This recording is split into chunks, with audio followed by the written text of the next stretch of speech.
လူသားတယောက်ချင်းစီရဲ့နှလုံးသားထဲမှာကိုချင်းစားတရားဆိုတဲ့ရင်သစင်လာတကယ်ရှင်တဲ့နေမဲ့ဆိုရင်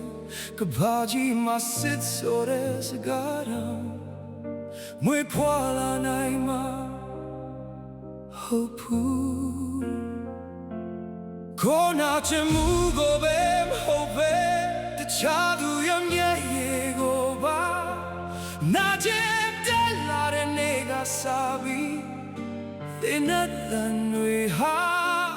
လူသားအောင်မတိတ်ဆိတ်သွားလိမ့်မယ်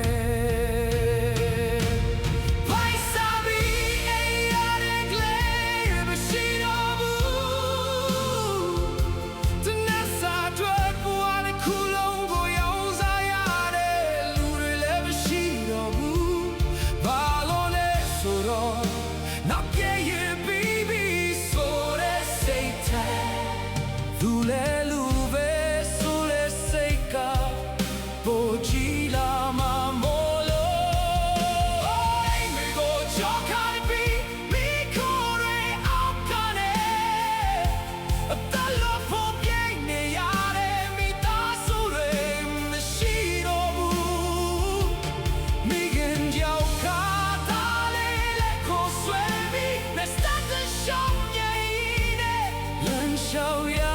ခဲလေပြီးဆုံးသွားလိမ့်မယ်